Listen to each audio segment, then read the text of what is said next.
యేసయ్య ఒక మంచి మాదిరి చూపిస్తున్నారు. 40 దినాలు ఉపవాస ప్రార్థన చేసి బయటికి వచ్చినప్పుడు దుష్టుడు శోధిస్తున్నాడు. అయ్యా, నువ్వు ఆకలిగొని ఉన్నావు కదా, ఇదిగో ఈ రాళ్ళను రొట్టెలు చేసుకొని తినొచ్చు కదా అని అంటుంటే వెంటనే యేసయ్య అంటున్నాడు, మనుషుడు రొట్టె వలన కాదు, దేవుని నోట నుండి వచ్చే మాట ద్వారా జీవిస్తాడు. ఎప్పుడైతే వాక్యాన్ని ఎత్తిపెట్టి దుష్టుని ఎదిరిస్తున్నారు. ఈరోజు చాలామంది జీవితాల్లో వాక్య అవగాహన లేదు. ఎన్నో సంవత్సరాల నుంచి పరిశుద్ధ గ్రంథము నీ చేతుల్లో ఉంది. 20 సంవత్సరాల నుంచి ఈ పరిశుద్ధ గ్రంథాన్ని నువ్వు మోస్తుండొచ్చు. 40 సంవత్సరాల నుంచి మోసేవాళ్ళు లేకుండా పోలేదు. అన్ని సంవత్సరాల నుంచి నువ్వు పరిశుద్ధ గ్రంథాన్ని కలిగి ఉన్నావు. కానీ అది నీ చేతుల వరకే, నీ చేతులతో పట్టుకొని మందిరంకి రావడం వరకే పరిమితం అయిపోయింది. కానీ నీ హృదయంలో పెట్టుకోవడానికి ఎప్పుడైనా ఆశపడ్డావా? పేపర్ చేతుల్లోకి వస్తే పేపర్ అంతా చదివే అంతవరకు పేపర్ని విడిచిపెట్టవే.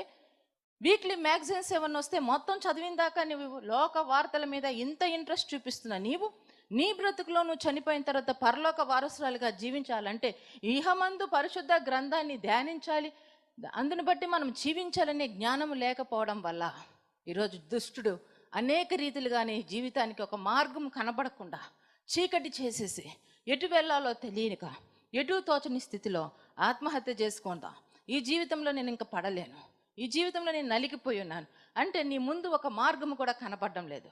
ఎందుకు?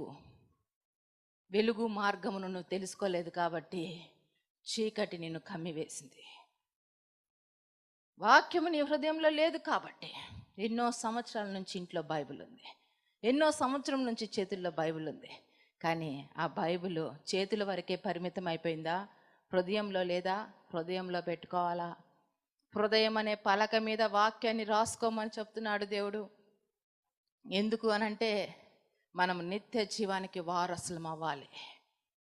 ఏ క్షణం ఇక్కడ కన్ను మూసినా పరలోకంలో మనము నిత్య జీవనకు వారసులమయ్యి పరిశుద్ధ దేవుణ్ణి కలిసే విధంగా మన జీవితాలు ఈ లోకంలో సిద్ధపరచుకోవాలి.